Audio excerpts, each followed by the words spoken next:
Riddhi क्रिएशनच्या kitchen मध्ये मी नम्रता मुरकर सर्वांचं स्वागत करीत आहे। परत एक नवीन रेसिपी घेऊन आले। अगदी घरच्या साहित्यात झटपट होणारी अय्यंगार बेकरी स्टाईल रवा केक। साहित्याचं अचूक प्रमाण डिस्क्रिप्शन मध्ये दिलेलं आहे। चला तर रेसिपीकडे वळूया। अशा प्रकारचा केक बनवण्यासाठी ही रेसिपी कुठेही स्किप न करता शेवटपर्यंत पहा। केक टीन तयार करून घेऊया। थोडंसं तेल टाकून ग्रीसिंग करून घ्यायचं आहे। कोरडा मैदा जरा याच्यावर पसरायचा आहे, जेणेकरून केक चिकटणार नाही। एक्स्ट्राचा मैदा काढून घ्यायचा आहे। एक वाटी रवा घ्यायचा आहे। याच वाटीने पाऊण वाटी साखर घेतलेली आहे।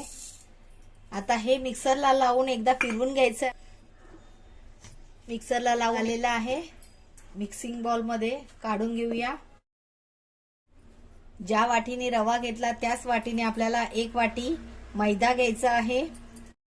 बेकिंग पावडर, बेकिंग सोडा, अर्धी वाटी तेल ऍड करायचं आहे। मस्टर्ड ऑइल सोडलं तर कुठचंही बाकीचं तेल तुम्ही घेऊ शकता।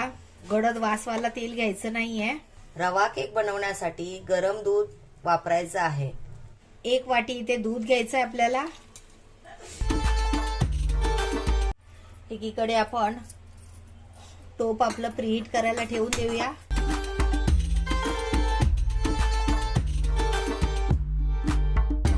एसेन्स ऍड करायचा आहे आणि अर्धी वाटी दूध घ्यायचंय। अगोदर एक वाटी दूध घेतलं होतं आणि आता अर्धी वाटी दूध घेतलेलं आहे।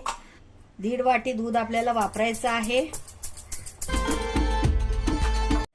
घरच्याच साईज बनणारा एकदम साधा आणि सोपा असा हा रवा केक आहे। आता केक टीन मध्ये बॅटर ओतायचं।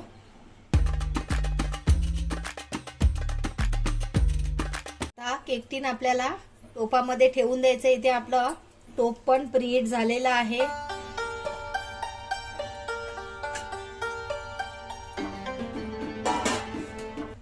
मंद गॅसवर 40 मिनिटं आपल्याला केक बेक करून घ्यायचा आहे।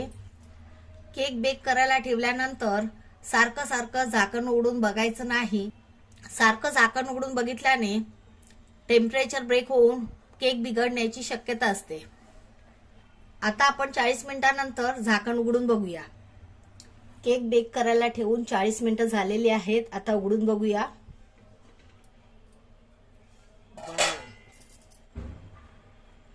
तुम्ही बघू शकता सुरी एकदम क्लीन आलेली आहे। याचा अर्थ आपला केक व्यवस्थित बेक झालेला आहे। आता गॅस बंद करूया। आता केक गार करायला ठेवूया। गार झाल्यानंतरच कट करायचा आहे। केक गार झालेला आहे। आता कडा सोडून घेऊया।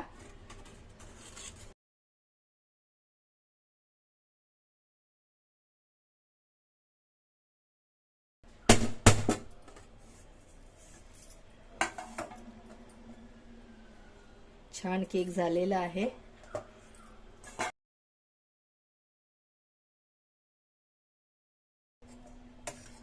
घरच्याच साहित्यात बघा किती छान केक झालेला आहे।